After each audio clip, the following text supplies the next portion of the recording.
This morning on our food allergy series, celiac disease, which affects at least 3 million Americans. I say at least because a lot of people still undiagnosed. They still don't understand a lot about this disease. My mom has it as well, which is why it's so near and dear to my heart. These are people who can't ingest gluten, a protein found in wheat, in barley, and rye, and a lot of people just don't know how to cope with it. It's difficult after diagnosis. Here with some great recipes is Rob Landolphi, the author of Gluten-Free Every Day. Good morning to you. Good morning. Why is it so important to you? Why this book? Well, actually, my wife became very ill around 1997. She actually had hair loss, rashes all over her body. Eventually, it led to reproductive system shutdown completely. We finally diagnosed it the year 2000. She went on a gluten-free diet for 2 years. It took for her body to completely heal itself. And in 2004, we gave birth to our first son, Joseph Anthony. So it's a miracle diet for us. Congratulations to you. All right, so we're going to provide you with more tips on celiac on the webpage. But first, let's talk about what you need to avoid and what you can have with a gluten-free diet. Well, again, you know, a lot of people think they've got to give up onion rings. They have to give up biscuits, pies, pizza crusts. Not true. You have to retrain yourself a little bit. Okay. You have to learn how to use some of these gluten-free flours that are out there.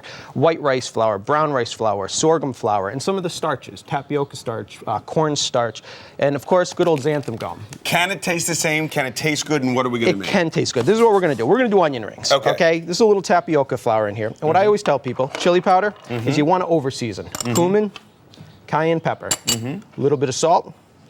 And right here, a little bit of egg yolks. That's what's going to hold this all together for us. Okay. All right, and then good old gluten-free beer. I don't know if you tell your mother about this. You know? Well, now that Mom can get beer, we're happy again. That's right. All right, great. So this will whip up with the consistency that a regular flour-based... Exactly. The eggs is what's going to help this, because there's no gluten in here, right, of course. So the eggs are what are going to help bind and make our onion rings, or the batter, stick to the onions themselves. Now, what's great about this batter is this batter can actually be used for shrimp. It can be used for clams, anything like that. Hey, say some for me.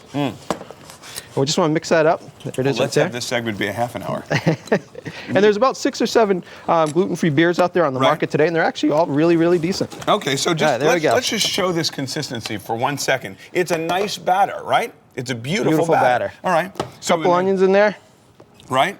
Boom. We're going to dip them around, dredge them a little bit, and right into our pot of oil. Let's talk about cross-contamination for a second, can we? Because this is an allergy, so people can have food which has been... It's funny, it's actually an autoimmune disorder, but we look at it as an allergy, because it's just easier in the restaurants to kind of approach it that way. Cross-contamination is an issue. The best thing to do, especially if you're visiting restaurants, get the manager involved. Pull the manager aside, say, I have celiac disease, I can't have wheat, gluten, etc. He'll talk to the wait staff, he'll talk to the chefs in the kitchen, and he'll make sure you have a good meal and make sure they use fresh pans, that there's no flour being used, check the salad dressings, etc. Perfect. Better to be safe than sorry. Okay. All right, buttermilk biscuits. This is what you're going to do. Okay. You got a little bit of tapioca flour in here. You're just going to go right up, right there. You've got a little bit of white rice flour. Okay. That's a little bit of sweet rice flour, which is actually different from white rice. It's a short grain rice, really, really starchy. Okay. Cornstarch.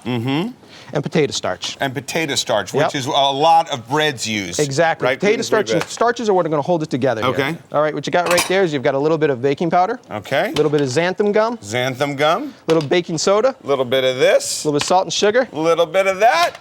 And then you're going to go with a little bit of shortening there. Okay. And butter first. Put that in first. Okay. And you're going to want to cut that in. Just use this pastry cutter. All right, we got about a minute left as we make our... These look great. Our dough here. Just pull these right out. Take out our onion rings. Okay. We're chopping that up. Now what you're going to do is go right in with your buttermilk. Okay. A nice, thick, consistent milk. And then you can use your wooden spoon there. Just stir it right up. And we're going to stir that up, and this is what we wind up getting. Actually, no, this is pizza dough. Oh.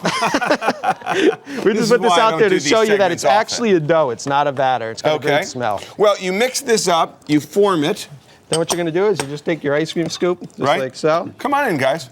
And just put it right onto your pan. You bake it at about 325 degrees for about 12 to 13 minutes. And you wind up with? You wind up with these flaky, hot buttermilk biscuits. They're beautiful. They're nice and flaky. They're delicious. I got some butter and honey over there to go with them. We brought the pizza too. It's so important. Thanks for all of these great recipes. And for tips on cooking without gluten and more on celiac, earlyshow.cbs.com.